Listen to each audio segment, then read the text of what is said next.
ప్రతిపక్ష వైఎస్ఆర్ పార్టీ కొనసాగిస్తున్న వెన్నుపోటుకు రెండేళ్లు కార్యక్రమంలో భాగంగా మాజీ మంత్రి డాక్టర్ సీదిరి అప్పలరాజు ఆధ్వర్యంలో సోమవారం నాడు శ్రీకాకుళం జిల్లా పలాసలో ప్రజా సమస్యలపై టౌన్ హాల్ సదస్సు అనే కార్యక్రమాన్ని నిర్వహించారు. పలాస నియోజకవర్గ ప్రముఖులతో ఏర్పాటు చేసిన ముఖాముఖి కార్యక్రమంలో వివిధ వర్గాలకు చెందిన నాయకులు, ప్రజలు పెద్ద ఎత్తున పాల్గొనగా కార్యక్రమంలో పలువురు సమస్యలపై మాట్లాడారు. నంద్యాల పట్టణంలో శానిటేషన్ వర్కర్లు ఆందోళనకు దిగారు. కాంట్రాక్టర్ భాస్కర్ నాయుడు తమను అన్యాయంగా విధుల నుంచి తొలగించారని మహిళా కార్మికులు ఆవేదన వ్యక్తం చేశారు. ఎన్నో సంవత్సరాలుగా శానిటేషన్ సేవలు అందిస్తున్న తమను ఎలాంటి ముందస్తు సమాచారం లేకుండా విధుల నుంచి తప్పించారని అన్నారు. ఎన్నికల సమయంలో ఇచ్చిన హామీలను ప్రభుత్వం నిలబెట్టుకోవడం లేదని విమర్శించారు. చంద్రబాబును గెలిపించేందుకు కృషి చేసినప్పటికీ మహిళల అంశంపై వైసీపీ అధినేత జగన్ చేస్తున్న వ్యాఖ్యలను టీడీపీ రాజ్యసభ అభ్యర్థి సానా సతీష్ తీవ్రంగా తప్పుపట్టారు. వైసీపీ అధికారంలో ఉన్న సమయంలో 11 మందికి రాజ్యసభ అవకాశాలు ఇచ్చినా ఒక్క మహిళకు కూడా అవకాశం ఎందుకు ఇవ్వలేదని ప్రశ్నించారు. వచ్చే ఎన్నికల్లో 33% సీట్లు మహిళలకు కేటాయిస్తామని మంత్రి నారా లోకేష్ మహానాడు వేదికగా ప్రకటించడంతో జగన్ దిక్కుతోచని స్థితిలో ఉన్నారని విమర్శించారు. తల్లి చెల్లెలి పట్ల వ్యవహరించిన తీరు అందరికీ తెలుసన్నారు. తల్లిని విశాఖలో ఓడించడం, పార్టీ కార్యక్రమంలో రాజీనామా చేయించడం వంటి ఘటనను గుర్తు చేశారు. తెలుగుదేశం పార్టీ జాతీయ వర్కింగ్ ప్రెసిడెంట్ మొన్న మహానాడులో కేంద్ర ప్రభుత్వం ఇచ్చినా ఇవ్వకపోయినా 33% మేము మహిళలకు రిజర్వేషన్ ఇస్తాం అని చెప్పి క్లియర్గా రాజకీయ రిజర్వేషన్ గురించి వ్యక్తపరిచినప్పుడు మీరు దాన్ని సపోర్ట్ చేయటం కాకుండా మీ ఆలోచన ఏంటో కూడా చెప్పలేని పొజిషన్లో మీరుండి ఇవాళ మహిళలకు రాజ్యసభ టికెట్ ఇవ్వలేదు అని చెప్పడం, ఏదో ఒక్కొక్కళ్ళ మీద ఒక రకంగా కామెంట్లు చేయటం మీ చేతకానితనానికి నిదర్శనంగా భావిస్తున్నాం. తెలుగుదేశం పార్టీ వర్కింగ్ ప్రెసిడెంట్ మా నాయకుడు లోకేష్ గారు 33% మహిళలకు రిజర్వేషన్. కేంద్ర మంత్రి కిషన్ రెడ్డి తెలంగాణ అభివృద్ధిని అడ్డుకుంటున్నారని TPCC general secretary Chenagani Dayakar ఆరోపించారు. ముఖ్యమంత్రి రేవంత్ రెడ్డిపై కక్ష సాధింపు ధోరణితో వ్యవహరిస్తూ రాష్ట్ర ప్రయోజనాలకు విఘాతం కల్పిస్తున్నారని మండిపడ్డారు. ఆర్ఆర్ఆర్ ప్రాజెక్టు, మెట్రో విస్తరణ, వడ్ల కొనుగోలు వంటి కీలక అంశాల్లో కేంద్ర ప్రభుత్వం నిర్లక్ష్యంగా వ్యవహరిస్తోందన్నారు.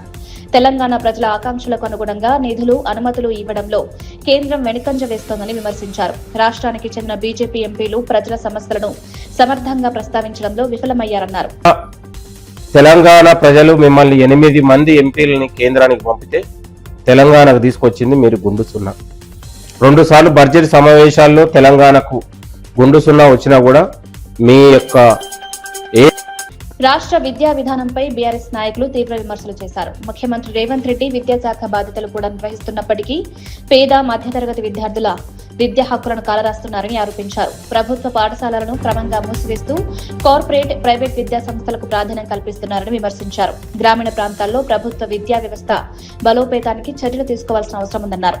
ప్రభుత్వ పాఠశాలల్లో మౌలిక సదుపాయాలు మెరుగుపరచడం, ఉపాధ్యాయుల కొరత తీర్చడం వంటి అంశాలపై కాదు, అది మీ బాధ్యత. విద్యను అందరికి చేరువ చేయటము మీకు ఆర్టీఈలో చాలా క్లియర్గా ఉంటుంది. చాలా క్లియర్గా రైట్ టు ఎడ్యుకేషన్ యాక్ట్లో చెప్తారు ఏంటంటే విద్యను కల్పించాలా. ఎక్కడ కూడా ఎలిమెంటరీ ఎడ్యుకేషన్ కంప్లీట్ అయ్యే వరకు కూడా ఖర్చులతో సంబంధం లేకుండా మీరు దాన్ని నిర్వహించాలని చెప్తారు.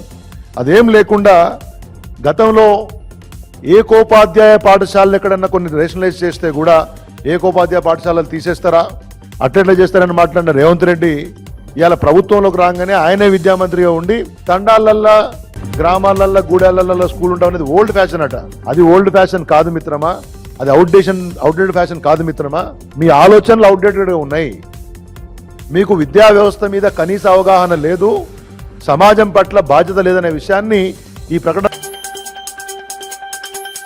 బీఆర్ఎస్ నాయకుడు సుమన్ పై నమోదైన కేసుల విషయంలో ఆ పార్టీ నాయకులు కాంగ్రెస్ ప్రభుత్వంపై తీవ్ర విమర్శలు చేశారు. సింగరేణి బొగ్గు గనుల వ్యవహారంలో జరుగుతున్న అక్రమాలు, దోపిడీని బయటపెట్టేందుకే సుమన్ పై అక్రమ కేసులు నమోదు చేసి జైలుకు పంపారని ఆరోపించారు. ఇదే సమయంలో బహిరంగ సభల్లో అసభ్య పదజాలం ఉపయోగిస్తున్న వారిపై చర్యలు ఎందుకు తీసుకోవడం లేదని ప్రశ్నించారు. ముఖ్యమంత్రి రేవంత్ రెడ్డి, కాంగ్రెస్ ఎమ్మెల్యేలపై కూడా చట్ట ప్రకారం కేసులు నమోదు చేయాలని డిమాండ్ చేశారు. రాష్ట్రంలో భారత రాజ్యాంగం ప్రకారం పాలన సాగడం లేదని, ప్రభుత్వ వ్యవహార శైలిపై ప్రజల్లో ఆందోళన పెరుగుతోందన్నారు. ఏది పడితే అది, ఎవరిని పడితే అది ముఖ్యమంత్రి కుర్చీలో కూర్చొని ఏది మాట్లాడినా అదేమో ప్రామాణికమైన భాష. సింగరేణి కాలనీస్ లో 1000 కోట్ల కుంభకోణాలు జరుగుతున్నాయి. అక్కడ ఉన్నట్టు కార్మికులకు అనేక రకాలైన కష్టాలు, నష్టాలు ఉన్నాయని చెప్పని సింగరేణి కాలనీస్ ను కాపాడుకోవాలనే ఉద్దేశంతో నాంపల్లి ఎగ్జిబిషన్ గ్రౌండ్ లో శైవ ప్రసాదం పంపిణీ కార్యక్రమం సందర్భంగా Toli Chowki detective inspector G Balaraj తన మానవతా దృక్పథాన్ని చాటుకున్నారు. భారీ సంఖ్యలో భక్తులు తరలివచ్చిన నేపథ్యంలో శాంతి భద్రతల పర్యవేక్షణలో నిమగ్నమైన ఆయన అక్కడ ఆకలితో ఉన్న పలువురికి పండ్లు పంపిణీ చేశారు. విధులు నిర్వహిస్తూనే సామాజిక బాధ్యతను గుర్తు చేసేలా ఆయన చేసిన ఈ సేవ స్థానికులను ఆకట్టుకుంది. పోలీసు విధులు కేవలం భద్రతకే పరిమితం కాకుండా మానవీయ విలువలను కూడా ప్రతిబింబించాలని ఆయన చర్య ద్వారా సందేశం వెళ్లిందని పలువురు చెప్పారు.